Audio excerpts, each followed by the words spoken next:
नमस्कार शिक्षक साथियों, मैं आज आपको लेकर आया हूँ एक शिक्षण योजना जिसका प्रकरण है पाषाण काल। आखेट, संग्राहक एवं उत्पादक मानव।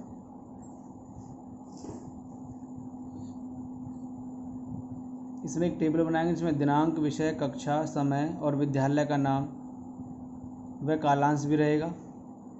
सीखने के प्रतिफल, बच्चों को मानव विकास, विभेद आदि की जानकारी है।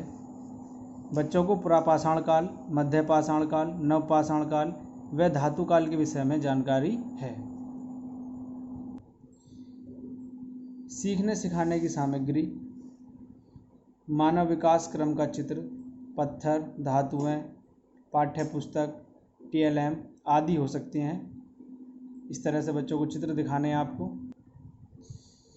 ये मानव विकास का शारीरिक क्रम है। इस तरह से बच्चों को चित्र दिखाने हैं आपको। यह पुरापाषाण कालीन पत्थर के औजार हैं। यह मध्य पाषाण कालीन औजार हैं कुछ। और अंत में बच्चों को नवपाषाण कालीन औजार, नवपाषाण कालीन कृषि उपकरण और मिट्टी के बर्तन आदि चित्र दिखाने हैं। अब आता है सीखने सिखाने की प्रक्रियाएं और गतिविधियां, जिसमें चरण, आकलन के तरीके और अवधि रहेगी। चरण में फर्स्ट पार्ट है शिक्षण के आरंभ में। शिक्षक बच्चों को इतिहास, पाषाण काल के बारे में बताएंगे। पाषाण काल को 3 भागों में बांटा गया है, जिसमें पुरापाषाण काल, मध्य पाषाण काल और नवपाषाण काल।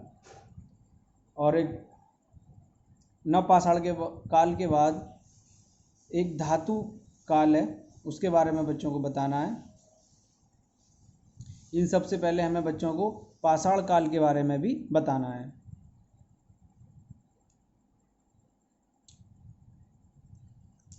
पुरापाषाण काल।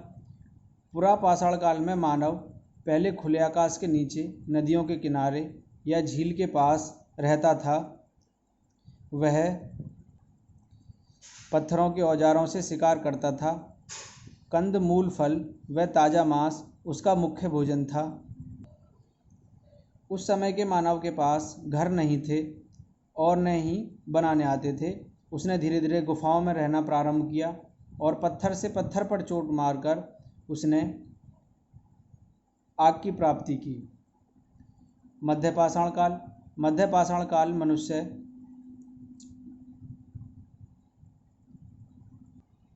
में बहुत सुधार हुए। उसने अपने औजारों के आकारों को छोटा किया, जिससे जानवरों के शिकार आसान हो गए। खेती का ज्ञान मनुष्य को इसी काल में हुआ। अपने आप उगे अनाज को एकत्र कर बार बार अनाज उगाना मध्य पाषाण काल में ही मनुष्य ने सीखा। नवपाषाण काल। मनुष्य भली भांति खेती करना, अनाज का संग्रहण करना और भोजन उत्पादन सीख गया। तभी से नवपाषाण काल शुरू हुआ। इस काल में उसने अधिक विकसित औजार, कृषि उपकरण, मिट्टी के बर्तन का निर्माण किया। अंत में धातु काल। नवपाषाण काल का अंत होते होते मनुष्य ने धातु का इस्तेमाल शुरू कर दिया। तांबे व जस्ते को मिलाकर उसने कांसा बनाना सीखा और उससे बर्तन बनाए। शिक्षण के बाद में